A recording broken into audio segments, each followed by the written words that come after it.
Yeah, like so is it possible for someone to be very successful and to still be a fucking loser? Yeah. Yeah, I think Hasan Piker has the opportunity to be like a stand-up decent guy, and instead he chooses to be a fucking freak loser. I don't know. Yeah, why? Like, do you think Hasan's a loser? Like someone like that? Or like who is someone that you think is successful that is a loser, and why? Idubbz. Yeah, Idubbz. Yeah, he has a lot of opportunity and he doesn't seize it. And when he does try to do something, he does it in the most like fucked up, like non-commonsensical way. Like he has money, he has fame. That like he was kind of making a lot of internet culture more popular. You know what I mean? Like he was 2016, 2017, or even before that, when he was doing the content cop stuff, like he was on fire. He had such a great opportunity to be such a influential internet person, and then he's just started to do whatever he's doing now with Anissa. I mean, he seems like everyone thinks he's a loser, but he's not a loser. Like in paper. A material sense, yeah, an objective. He's very successful. Yeah, he's very successful. Yeah, that's a really good point. I was a huge fan of Idubbz when he was doing content cop and hanging out with like Max Mofo. Yeah, Filthy Frank. Everyone was. They rock. Have resources and time, but they put their fucking parents in retirement homes to rot. That's some loser ass shit, bro. Because these are people that took care of you, changed your diapers, and helped you, and then now you think that they're a burden, and you just put them in a retirement home. I think that's like a, you know, because you have the opportunity to see your parents out in their last years of life, which is a difficult thing, but instead you push that on someone else. And some people might listen to this and think that we're just complete dumbasses, because like, I guess fundamentally a loser is someone who fails at things. Right, but someone who doesn't win. Someone who's a sociopath would be like, well, of course, it's fucking binary. They'll see it as a 1 and 0.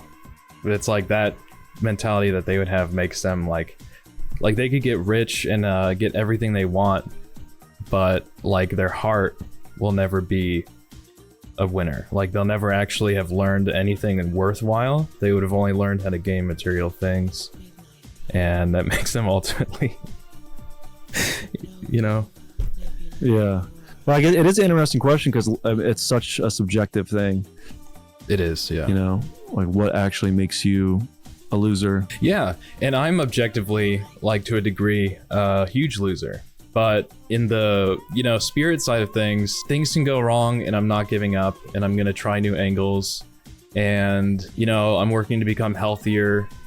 You know, basically, so even this, like, people who aren't assholes, they can also just have a very weak spirit and become like black-pilled and give up and make their lives worse. And in a way, they're kind of losers too, even if it's like kind of harsh to say so.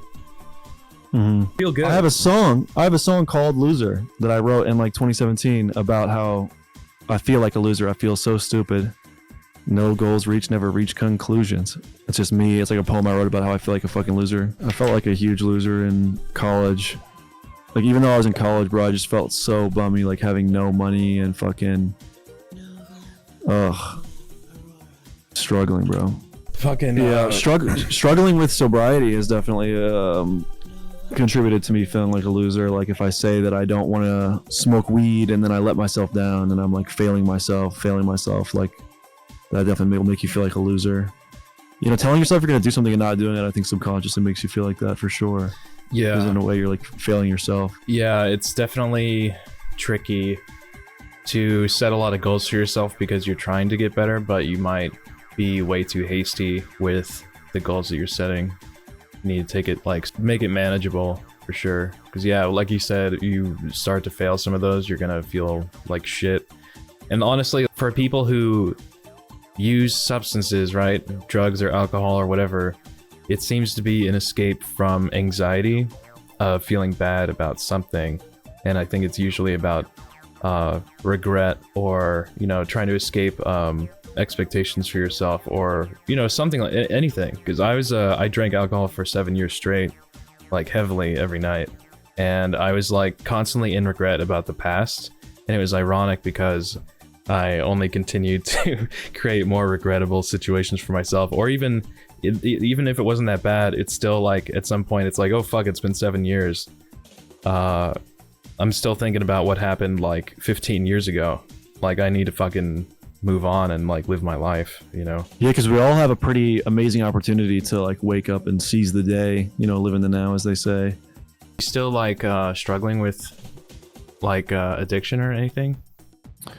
So I did like I was sober from October 1st until Christmas Day, and then I got drunk and smoked weed until March 1st, and then when March 1st came, like leading up to March 1st, I was like, bro, I'm smoking way too much weed. I feel like such a piece of shit. Mind you, I'm the only one that thinks I have a weed problem. It's just like in my head, you know what I mean? I don't like that I don't like relying on things. So yeah, I've been sober from weed for 10 days. Sound like a fucking, that sounds like a loser shit right there. No, dude, it's sober like for weed for 10 days, bro. No, it's when someone is like, I've made it 6 hours, dude. That's when it's like, oh fuck. I act like weed is fucking heroin, but just I've done. The thing is, I've dude. done hard drugs. Like, I don't know what it is about weed. Weed is just like, shit is addictive to me personally. I loved weed when, like, around the time I was 25, I suddenly got insane anxiety from it overnight, though, and I quit. It didn't used to do that to me. Yeah, weed can be really fucked up for your anxiety. But, you know, like, speaking of opportunities, I feel like I have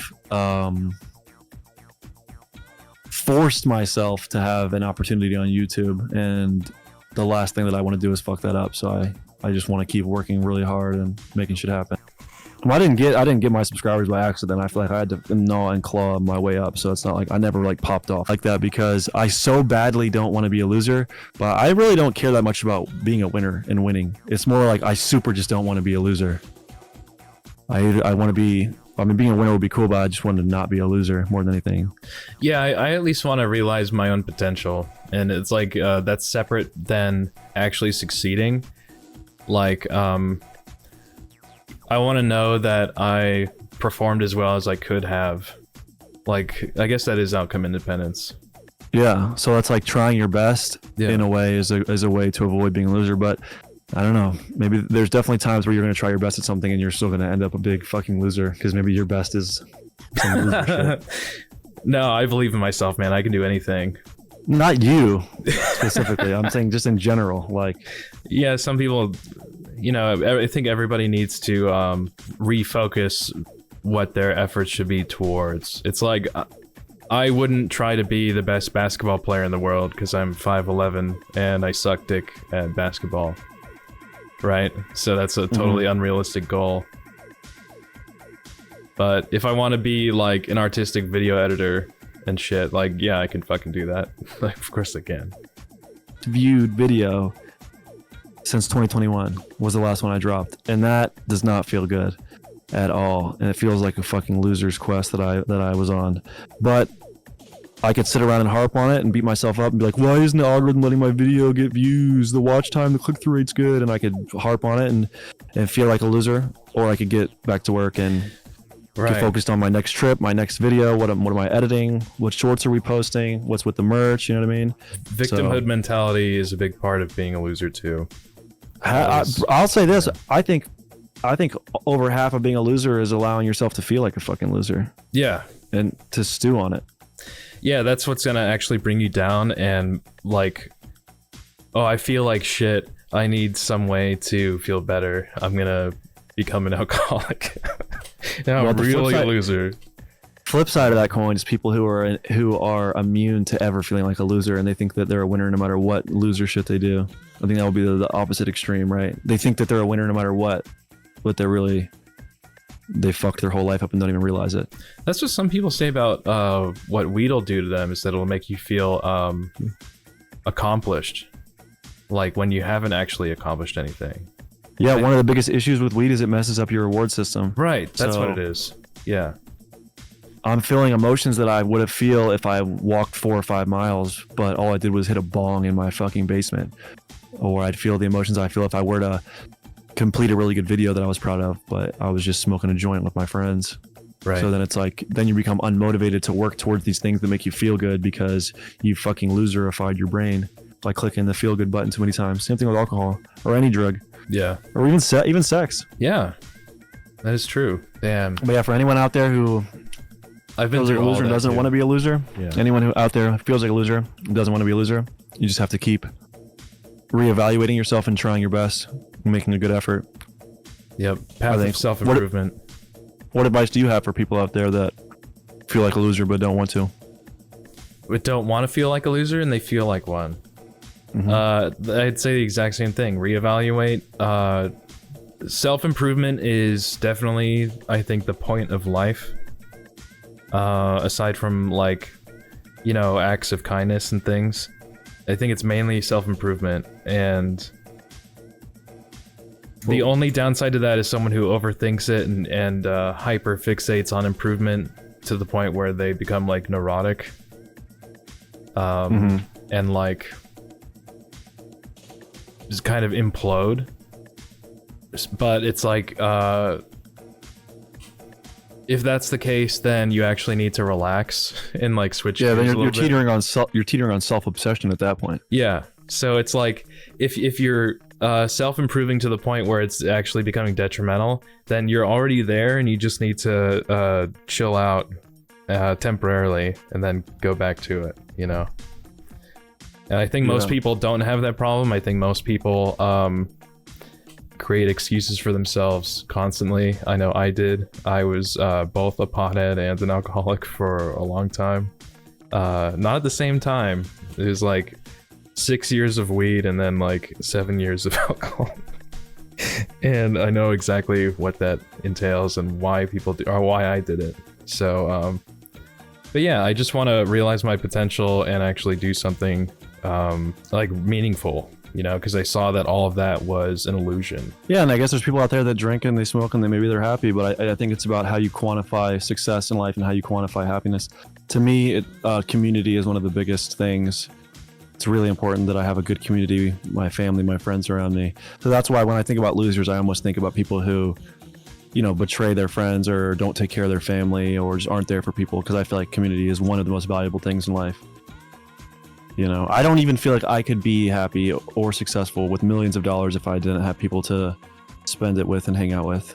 I don't think any amount of money or success would make me happy. So like, I feel like community is one of those building blocks that are important to life. Thank you so much for being here and talking about this. Of course, man. Thanks for having me. Shout out to Rocky.